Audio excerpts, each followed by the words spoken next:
يمكن في اللحظة دي انت مش انسان، ولكنك الاخر. هو الصورة اللي اتزرعت في خيالهم من سنين. بس يا ترى مين زرع الصورة دي؟ وازاي الغرب قدر يخترع الشرق من اول وجديد؟ يعني انت كعربي او كمصري كفلسطيني او كلبناني دايما بيتشاف في الاعلام الغربي على انك مش طبيعي، يا متطرف يا متخلف يا عندك نزعة عنف. حتى لو لبسك شيك وشكلك محترم، هتفضل دايما في عيونهم الاخر. السؤال هنا، الصورة دي جت منين؟ هل دي صدفة إعلامية ولا وراها تاريخ وفكر ونظريات كتير؟ هنا بيجي دور واحد من أخطر المفكرين العرب في العصر الحديث، وهو إدوارد سعيد.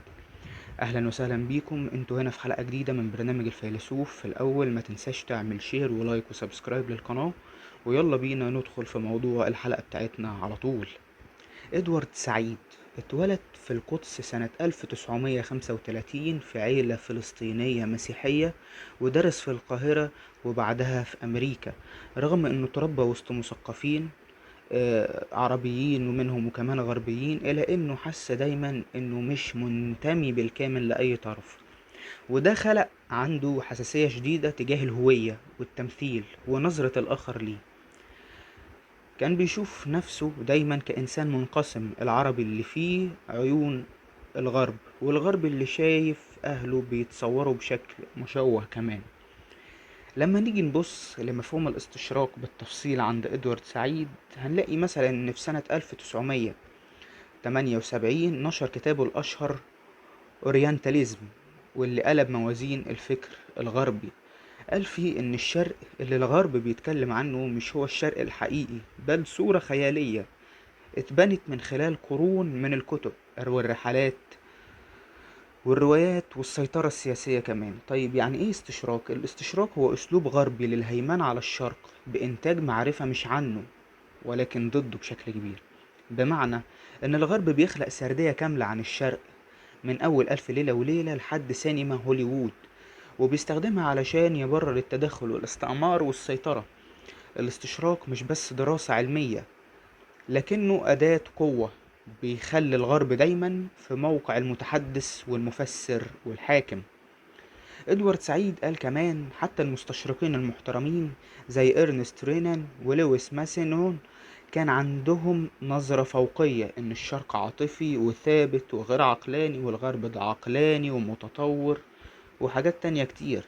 وده بيخلق ثنائية في الفكر، الشرق والغرب، المتقدم والمتخلف، أنثوي وذكوري، عاطفي وعقلاني. أمثلة مثلا تطبيقية للاستشراق، هنلاقي مثلا إنه في كذا مجال الاستشراق دخل فيه، منهم مثلا الأدب زي روايات مثلا روناس العرب وكيم لوريارد، بترسم الشرق كمكان غريب بس مش ناضج خالص. دايما في بطل غربي بيجي ينقذ او يفهم الشرق اكتر من اهله. ولما نيجي مثلا في السينما نشوف افلام زي ترو لايز او الادين اللي هو علاء الدين، لما نيجي نترجمه بترسخ صورة نمطية عن العرب كأنهم ارهابيين او اغنياء شهوانيين او عبيد حتى. لما نيجي بقى لنقطة مهمة وهي كمان تغلغل الاستشراق في السياسة، هنلاقي سعيد قال إن الاستشراق مهد لفكرة إن الغرب لازم يتدخل في الشرق برغم إنه ينقذه من نفسه. وده اتكرر في حرب العراق واحتلال فلسطين والتدخل كمان في شؤون سوريا. لما نيجي مثلا نشوف نقد للاستشراق وتحليله داخل الأكاديميات، هنلاقي إن إدوارد سعيد ما كانش بيقول إن كل دراسة للشرق غلط، لكنه كان بيقول إن السياق السياسي والسلطوي بيأثر على المعرفة. نقده ده فتح باب ضخم جدا في الجامعات الغربية لإعادة التفكير في معنى الحياد الأكاديمي، وظهر بعده دراسات كتير عن ما بعد الاستعمار، ومفكرين كتير وسعوا رؤيته واشتغلوا على نقد ما يملك سلطة الحكي. لما نيجي مثلا نشوف ان ادوارد سعيد مش بيتكلم عن التاريخ، حتى لما نيجي نربطه بواقعنا المعاصر، ما كانش خالص قصده التاريخ، ولكنه كان بيتكلم عن اللي بيحصل دلوقتي، عن العربي اللي مش مسموح له يعرف نفسه بنفسه، اللي صورته دايما بتتكتب في مكاتب ناس ما يعرفوش عنه حاجة، عن البنت اللي بيتقال عليها مقهورة علشان لبست الحجاب، والولد اللي بيخاف منه الناس علشان اسمه مختلف عنهم. الفكرة دي مش بس بتأثر على صورتنا، دي بتأثر على مصيرنا السياسي والاقتصادي كمان. طول ما الغرب شايفيننا متخلفين هيبرر لنفسه التدخل ده، وطول ما احنا سايبين صورتنا تتكتب من بره مش هنقدر نكتب روايتنا احنا بإيدينا. في النهاية إدوارد سعيد مات سنة 2003، بس فكره ده لسه عايش لأنه فهم إن معركة الوعي أخطر بكتير يا جماعة من معركة السلاح، وإن قوة الاستعمار هو اللي بيزرع لك صورة مش صورتك تماما، ويخليك كمان للأسف تصدقها.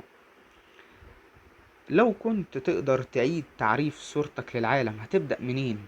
هل الصورة دي مسؤوليتنا احنا ولا لازم الغرب برضو يعيد تفكيره فينا؟